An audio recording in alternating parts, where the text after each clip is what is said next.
wants to say hi. I'm gonna get the crowd too. Yeah, it is.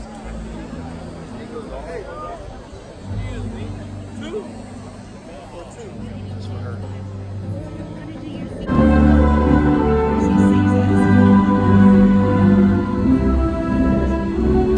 That's two.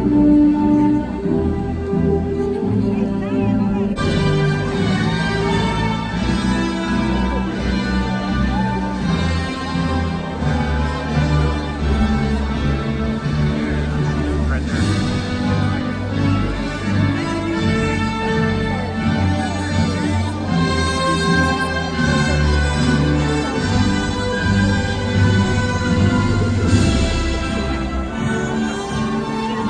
Follow the yellow brick road.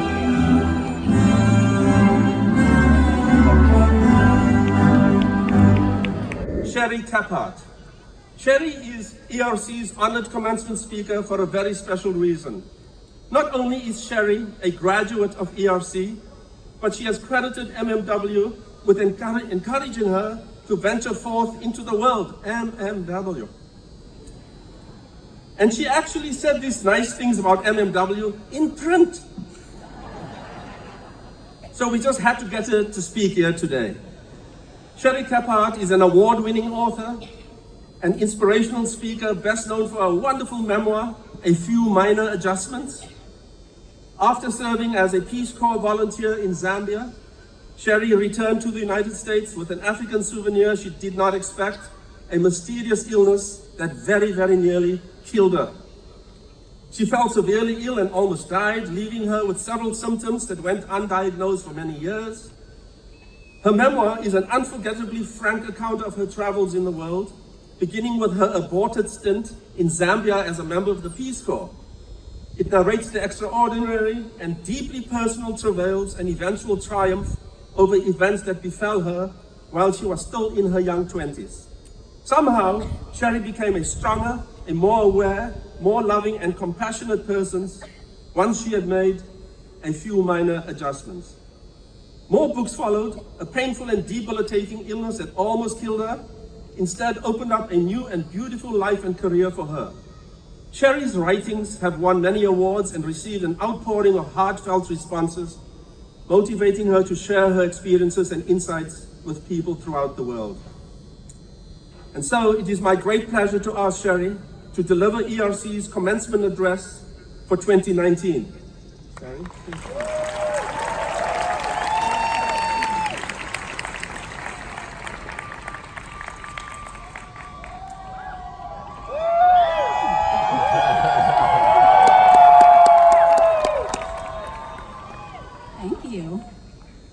Thank you, Provost Evans, distinguished faculty, family, friends, and most of all, to the graduating class of 2019. Let's hear it.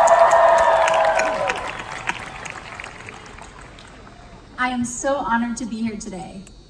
I had an incredible experience at what was then 5th College, subsequently named Eleanor Roosevelt College.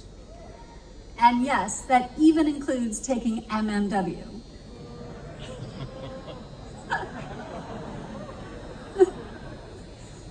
There are many things I have learned since I left this campus.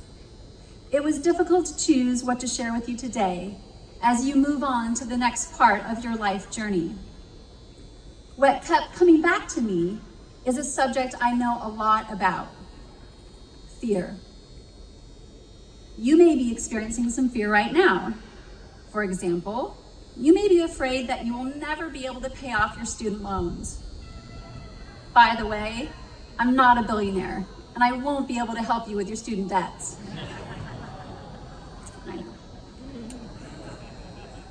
However, I can teach you how to triumph over your fears. How do I know how to do this? 10 years after I graduated from here, I collapsed in my shower and was taken to the ER. I spent the next 7 years searching for answers to my mysterious illness. I had 2 goals. 1, find a diagnosis, and 2, try not to die. I had more than 20 debilitating symptoms that left me bedridden, hallucinating, and being spoon-fed to stay alive. I went from doctor to doctor. No one had any answers. I was dying. The worst part, I did not know why. I felt fear, mountains of it. I went from being a successful technical writer, a marathon runner, and a world traveler of more than 40 countries to being afraid of and unable to leave my house. Until one day, I was in the back of an ambulance being rushed to the hospital, and a paramedic leaned over me and said, "You're gonna be okay." I thought about all of my years of suffering and how I was so scared of death that I was no longer living. With the sirens blaring and an IV being thrust into my arm, I saw my fear. It was like a dark shroud extinguishing my light. Then I thought, what if I just stopped being scared?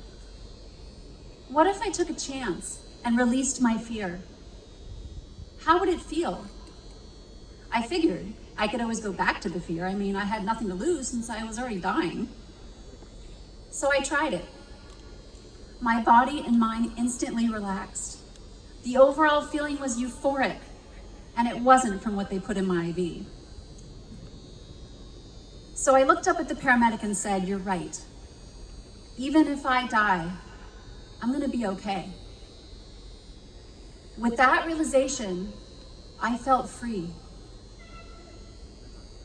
In this life, you will experience fear, but you have a choice: how you handle fear and how you live with it. Is there something you're afraid of right now? Perhaps you're afraid of failure, or that you won't get the job or the career that you're seeking, or that life won't go according to your plan. When you go out into this world, remember that part of the magic of life is the unknown. And there will be times when you feel like fear is driving you. I want you to remember this moment and where you sat on this beautiful day and how much you overcame to reach this esteemed academic achievement. And this is just the beginning. Whatever it is you most desire, don't let fear drive you. Put it in the back seat, throw it in the trunk, strap it to the roof. Fear will be with you as a passenger, but it is not who you are. A lot of people talk about facing your fears. I don't believe in that. I believe in befriending your fears, because darkness has the ability to transform us. Identify your fears and work with them.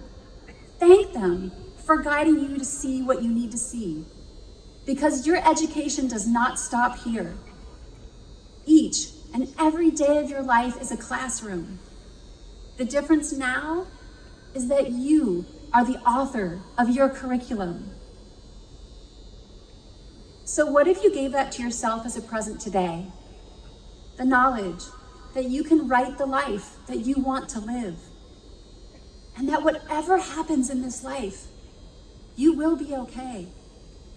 That you are strong, that you are brave, that you are infinite. You've got this, and I am rooting for you. Thank you.